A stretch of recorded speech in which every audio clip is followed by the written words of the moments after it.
In the tunnel. In the tunnel. In the tunnel. You're listening to In the Tunnel.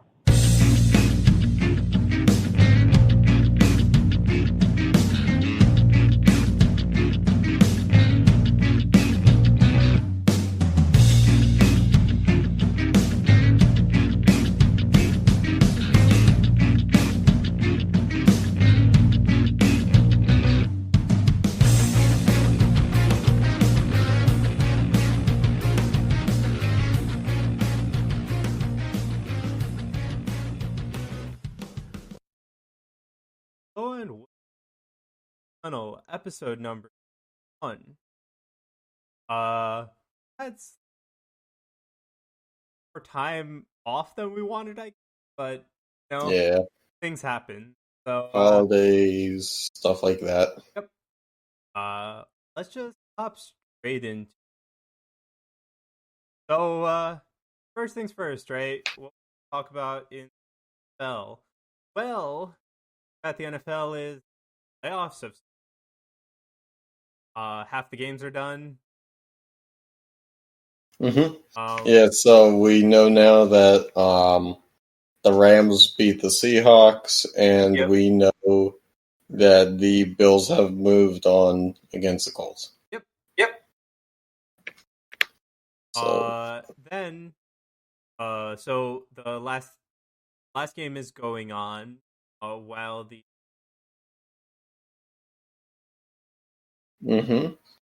Yep. Right now, the Buccaneers are up 10-0 on Washington, who is not dressing Alex Smith. So whoever took Washington or the Buccaneers when they were only like -6.5 probably got a steal.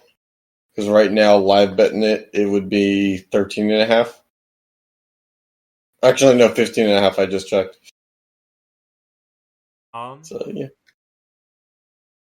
Obviously the same tomorrow. Otherwise, Kamara couldn't play. Oh, he is coming back tomorrow. What about the whole other running back group? Are they all coming back hand and foot too, or is this like a unison kind of thing? All I know, I've only been keeping track of Kamara. I know that if the game was played today, he would. But tomorrow he is. Interesting.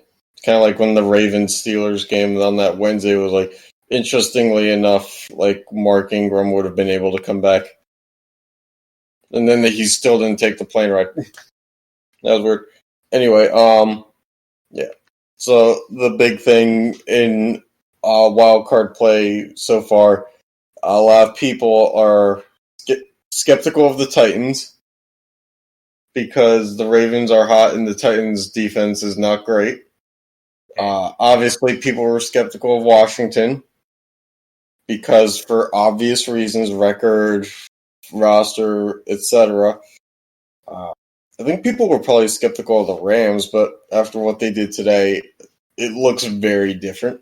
I think have a little bit to after playoffs. No, they won against Indianapolis in Week 16. Oh, they did. Yeah. Dang, because I thought they were 12. They lost to Cleveland last game.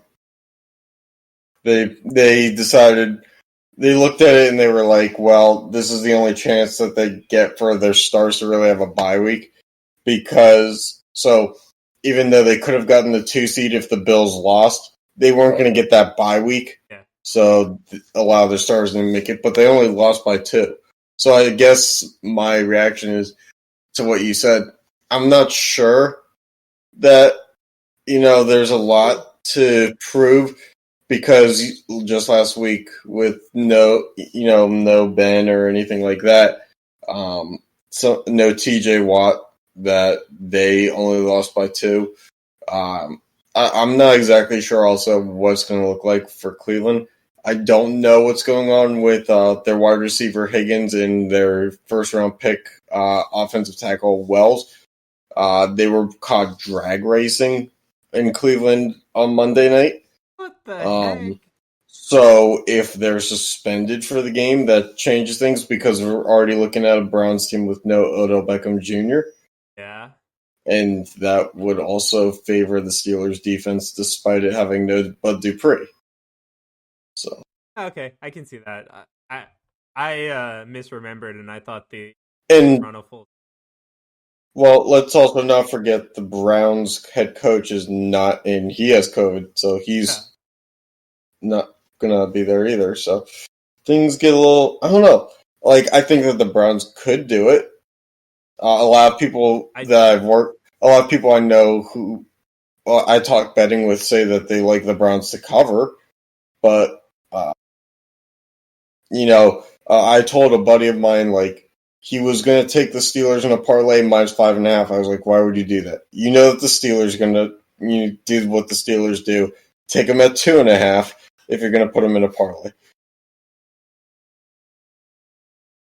I mean, aside from that, make it a field goal game.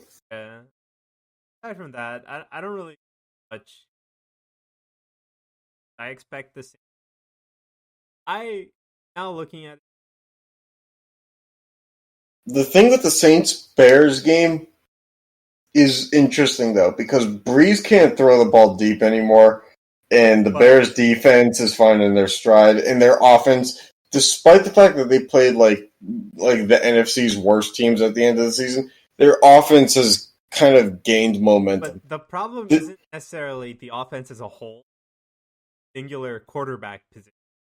That, I mean, he's been doing good.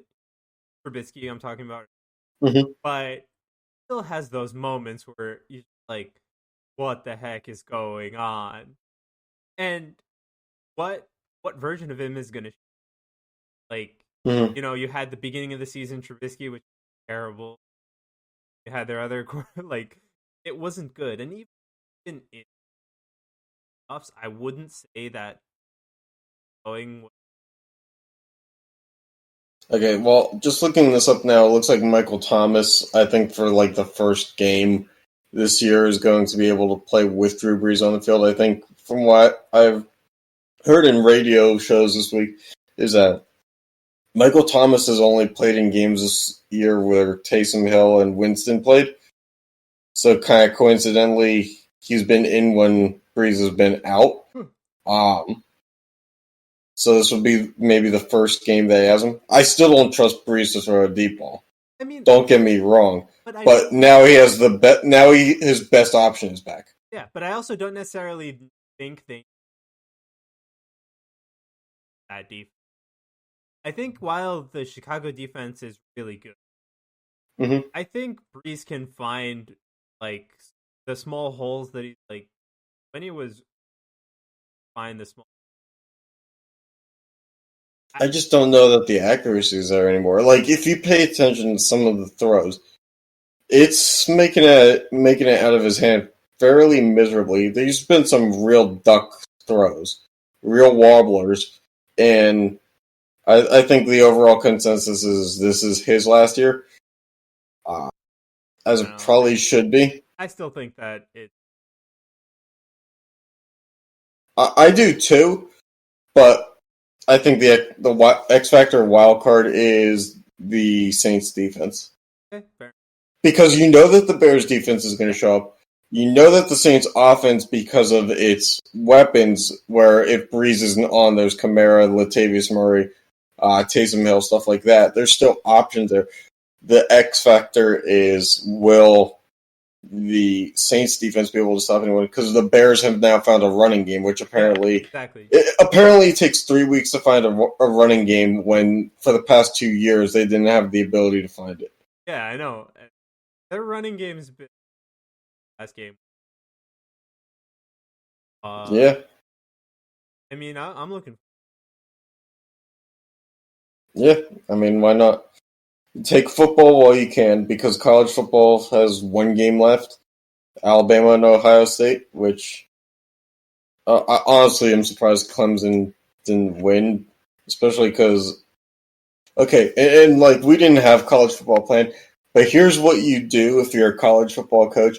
You do not put out a top 15 list of teams and say that your next opponent is like number 11.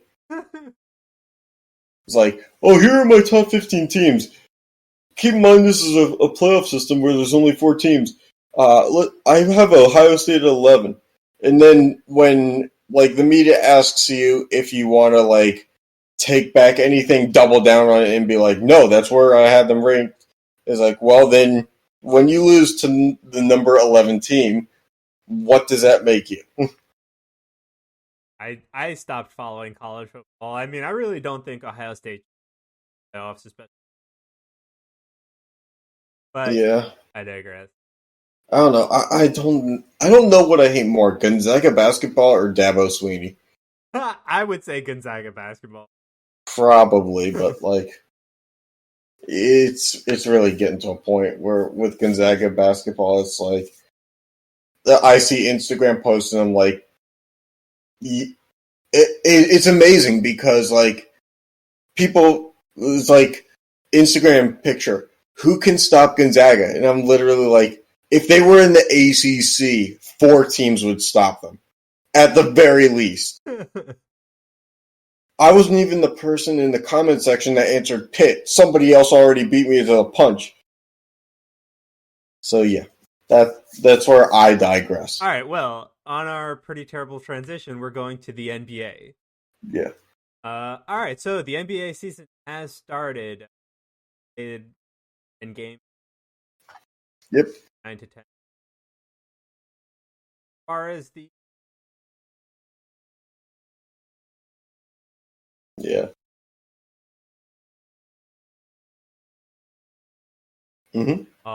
Yeah, the Lakers being the Lakers.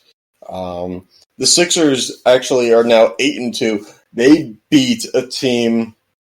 Who did they beat today? Regardless of who they beat, they did it because of COVID protocols. They had no Ben Simmons. They had no Joel Embiid. They took the court with 7 players, and they won. Yeah, it's possible. It was done. I mean, aside from that, like, yeah, but the thing about the Nets is their record doesn't really matter right now because come the end of the season, it's like having. Speaking of transition of NFL to NBA, this will be more of a smooth transition. It's like having a Roethlisberger, a Rivers, or a Breeze. The health of them towards the end of the season is way more important than any of this stuff right now. So, I mean, yeah, Durant is out because of COVID, and Kyrie Irving is off on another mental mission of some sort to figure out himself during. Look, I get that there's a lot of bad shit in the world, shootings and stuff like that, but Kyrie Irving, it's a little bit weird when he takes a break every time one hits the news. I don't know. But, kudos to him. He wants to make the world a better place. I just don't know that sitting out of a basketball game is, like, as many times as he has. It's like, the boy who cried wolf. It's like, eventually, it's like, well, Kyrie's just sitting again. So, but the Nets, they've won game, like, they beat the 76ers when they had Simmons and Embiid with no Irving, with no Durant. I don't think they barely played DeAndre Jordan. They're really deep. They're really deep. So I think they'll be okay. I don't think Philadelphia is going to last in first for long. I think Boston, once they get healthier, and Milwaukee are obviously going to come shoot up the standings. Philadelphia, I don't know. How about them Suns? Look, right now they're about to be 7-3 or whatever. They're up 115-103, fourth quarter, 3 minutes left against the Pacers right now. So you'll probably see the Pacers move down a slot in a day or two. The Suns being now, again, tied for first in the Western Conference. Yeah. Not bad for a team that's young with only one real old guy on the team, and that's Chris Paul. And it's not a bad way to add veteran leadership. And, like, the rest of the season, I'm sure, like, the season has been starting at, like, I've liked what I've only haven't like. Hmm. It's been more interesting now, just because of the pandemic pushing schedules back and stuff. You kind of get more involved in the sports because you just want to have them back. Like with baseball, after the strikes and everything, like baseball is like it's so good to have it back, like to have something in the summer to watch, Yeah. kind of thing. So you watch it, but like once it becomes stale, like for you, I imagine the NBA activity is eventually going to become stale in a week or two when hockey starts. Then things become different. Yeah. I will say that betting has obviously made it much more interesting for me, but you also understand that you root for offense in today's NBA, which kind of I miss is the defensive NBA actually. well, you root for offense because, or not root for offense, but offense is kind of what today's NBA is. It's not as yeah. So when you bet it, it's something that more aligns with bettors because everything that you look for in more capacity is what today's NBA is attainable for. So All right, speaking of yeah, transitions. their season, some. So Okay, first things first, have helmet ads. yeah, So we have a discussion on this planned. a couple of things. Kind of. So, here's a picture of Crosby Hmm. having pee on his. Yeah, I only chose this to just show how absolutely grotesque a helmet ad can be. Yeah. Because I saw some of the other ones The today. Prudential one doesn't. They're look not bad. as bad. Yeah, they're not as much of an eyesore. The Athletic, I guess, a day ago decided to rank 1 through 31, and some teams are actually doing dual stickers or dual ads. I don't know if it's left is one, right is the other, but some of them it looks like their home and away ads are going to be different. Okay, because the black Prudential, like for the Devils, the black helmet with the looks, but Yeah. they put the blue Prudential logo on the white. I don't know if I'll be okay with it. The weird thing is, like, it's not local sponsors in some of these instances. Like, for New Jersey Prudential, yeah, because they're based in Newark. But, like, and I'm sure Bridgestone Tire is kind of has a association with Nashville. But They're them arena name. yeah, I understand, but they're also on the helmet. It's like, you would think this would be an opportunity for, some other companies to get involved. Like, I don't like the Penguins having PPG, which is like the official paint of the NHL, or at least that's how they advertise it. Bridgestone being the official tire for like the last 15 years of the NHL. Like, if you're going to do this, you do it different. Like, St. Louis Blues, Enterprise. But Enterprise is, also, like you have to look at the advertiser and how much revenue they 15 million. true, I but see where you're coming from, and as much as I would like company, I mean, not like mom and pop shops, local because or they're not like going to be able to advertise on a helmet, but yeah, but local, I get it. yeah, Like how Prudential has its headquarters. right. So Yeah, exactly. uh, Like, healthcare companies probably are big for that. yeah, I mean, I think you guys could have gotten a healthcare company to advertise there. I don't know. I'm Several teams did. In fact, let's see here. No, I saw at least a few of them earlier. I don't know what Stifle is for the Blues. That's one of the other ones. Um, let's see, not I Bridgestone. mean, what? So they're 31, or they're Florida Panthers have Baptist Health. Let's see here. Ohio Health for the Blue Jackets. that one makes. Alright. Yeah. All right. And then the Coyotes have Dignity Health. And yeah. All right. So So at anyway, least 3.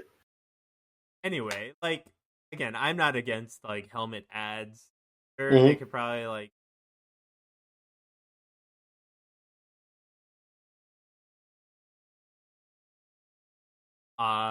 where we start to have a problem though, in my opinion, is the abomination that would be ads on the ice.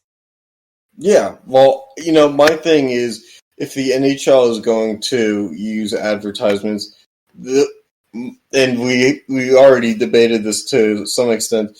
My issue is where the NHL will rather take your head as a billboard, and then they'll probably do like jersey advertisements, and they'd rather paint a person as a billboard than kind of expand onto the ice where it's like, you've seen at baseball games, if a home, like in St. Louis, if a home run hits like the Big Mac Land sign in left field, I'm pretty sure like they donate some money to like a local charity or something. Yeah, but the thing, baseball's case, right? Those ads are off of, right? And also, if you look at it, right, if they were to start advertising right, if plays that use like pictures that are taken, they're not gonna take them downwards of the for anything advertisement. I would say that like helmet and actually, But for marketing purposes, the ice is better because you're talking national broadcasts, you're talking 18,000 plus people in the stands of a sold out game. You're talking a larger target audience but than you also are you're for a talking about jersey. looking at an abomination that is a bunch of ads on the ice. And then you also So have what? no consistency in how in a right. Mm-hmm. And while I do think that HL arenas are, I think that's for, and that is while I do that like maybe teams should get more control over what they can enter. Mm-hmm. I do think that we let it go further, lose if like we're not casual, we understand. Mm-hmm. But if you start to crowd the arena enough, you're asking fans casual to start looking at all this stuff while trying to figure out what else. And I don't think I that's healthy for. I guess I don't know. For me, it's more like again, a jersey doesn't really like. Let me take a step back here. The NHL of the major sports in America, in terms of revenue streams and total revenue, brings in the least amount of money of MLB, NBA, NFL, and by like a decent amount. Like the NFL and NBA bring in billions per year. The MLB probably makes close to $1 billion per year. The NHL makes about what 200 to 300 million a year. I think it's been slightly going up every year. Yeah, slightly going We're up, due, but we're due to but get to the 500,000. right, it's slightly going up and due to get to the 500,000, but at the same time, it's still probably 250 to 300 million dollars in revenue behind a game that hasn't really changed since the 1800s. Right, but I think that this or kind of like populating the ice with advertisements isn't, it might be a solution, but I don't think that we should do it to such an extent that like infuse the average, right? So what is your thought then about how for the World Juniors the USA had advertisements on their jersey? So why is a national team getting advertisements on their jerseys in likelihood that they're probably not getting paid very much to be in that tournament, being that they're juniors and that they're under contract with other NHL teams as prospects. But at the same time, pros aren't getting the thing is, right, sponsorship deals like that. The thing is, right, the NHL has to okay advertisements on jerseys at that level, right? It's not like Crosby or Hall can go get a sponsorship deal where he has to sew a patch onto his right. It's NHL and the NHLPA, so the Board of Governors will have to ratify that decision. And then but I have a hard time. But then it's all about who has the control to put those advertisements on the jersey, right? So there's a lot of bureaucratic nonsense that has to happen in order for it to happen. I'm not saying it's not going to happen. I'm just saying that when you start talking about putting advertisements everywhere, you start talking about who can get the money for what. Can it be different, right? I'm not saying that it won't happen or not, it shouldn't happen. Mm-hmm. Well, in that sense, I kind of have a hard time believing that the NHL didn't use this for their benefit before they okayed it for juniors, though. But the World Juniors is not controlled by the NHL. But the prospects that are signed to NHL level contracts are. But they can be wearing a jersey that all their jerseys had the same advertisements, right? So the deal was probably signed national, not the NHL only has the authority to these players cannot participate. Advertisements on. I guess. I don't know. I mean, we talked about this yesterday also in terms of jersey sponsorships because of the NBA and how the NBA has implemented, stitched endorsements and sponsorships onto jerseys for marketing as well. But at the same time, they don't sell jerseys with that. And you brought up the point when we talked last about that you want authenticity. You buy the jersey due to authenticity. Yeah. Again, and my point there was, this is the NHL making it hard on you because you already have to choose between a replica jersey, which costs probably like $110 to $130, and a full authentic jersey that costs $300. So do you cut your losses and say, I'd rather have the cheaper jersey or the full authentic, and that's before the sponsorship. Right. And then you're either one of the people who say, I really think that this, I don't want to be out and about endorsing this company either. I didn't sign the contract. Yeah. I'm not getting the money.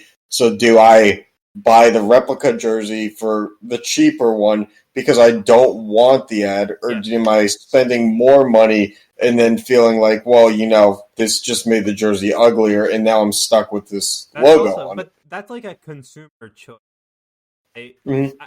And I agree. Like, personally, like, if I were to go buy an NHL, I don't know, China, I'd probably buy, like, I like the fact that, like, that I have, even replica looks like the jersey on the ice. I mean, it's not the same, but but if they start putting ads on the jersey, I might change my opinion, right? Like, don't know how they'll look yet.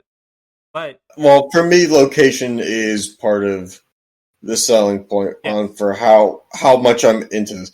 Yeah. Because if it's like the NBA jersey where it's going to be like right on the chest, because hockey is good in that they kind of take away that possibility with the captaincy and assistant captain patches.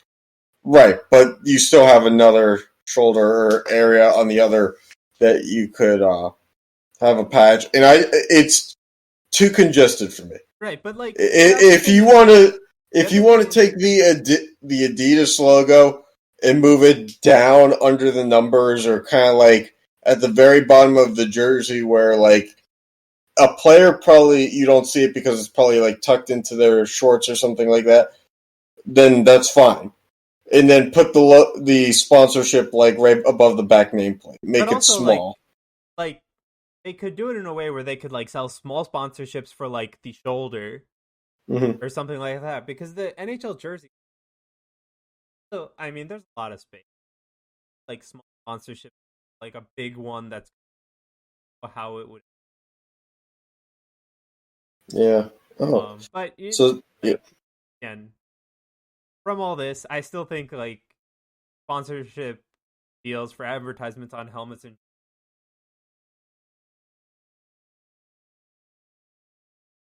Yeah, I don't know.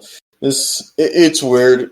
Uh, the NHL needs to make more money. That much is very clear. Not only to recuperate some of the money that they lost last season, also but they're gonna like the reason that the helmets have ads now is probably to recoup money that not having. mhm. Yeah. But yeah, the NHL needs to grow, and whatever that may mean, at least for a short term basis, needs to happen. Yeah. All right. So anyway, as we mentioned.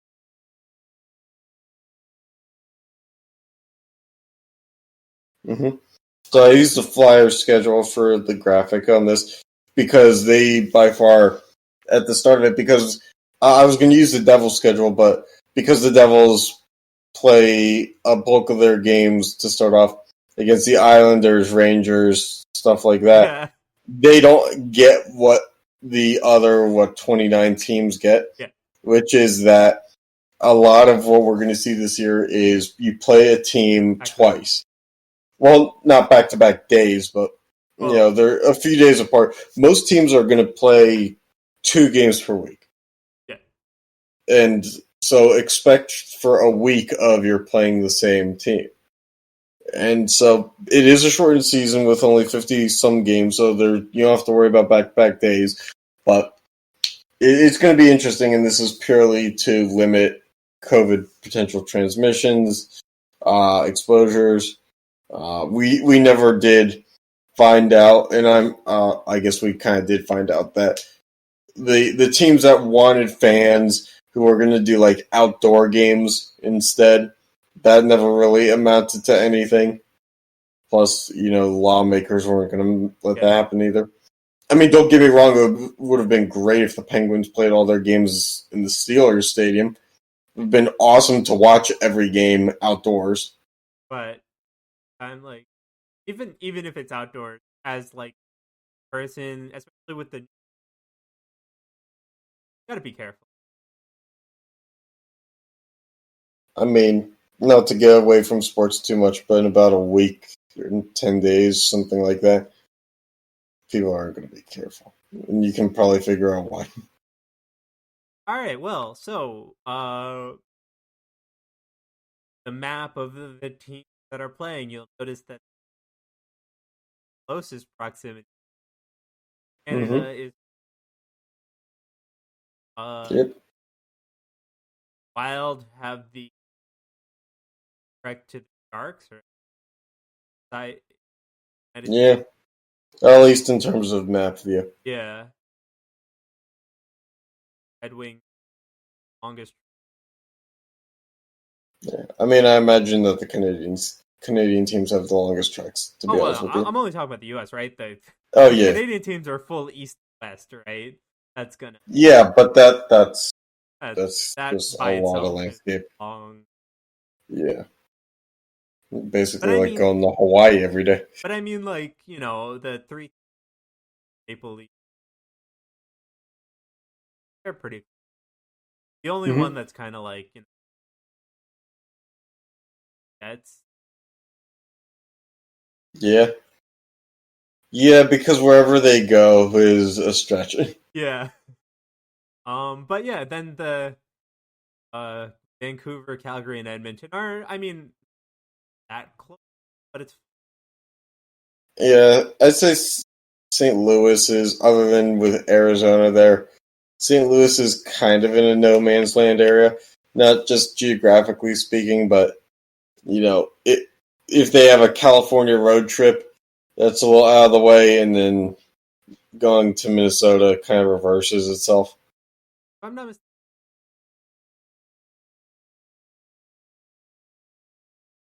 The Blues? Blues are playing the Blues are on the.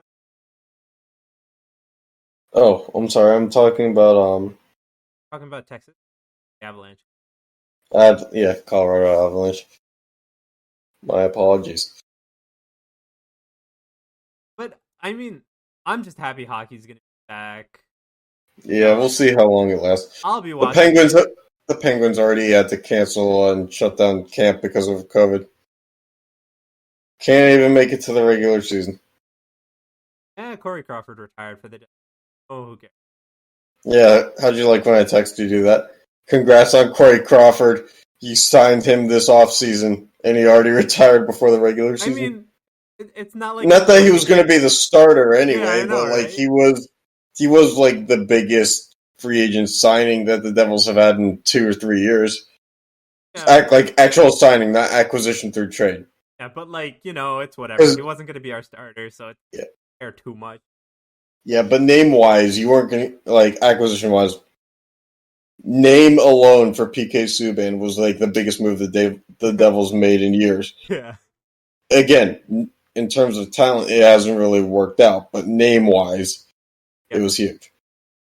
All right. On to MLB.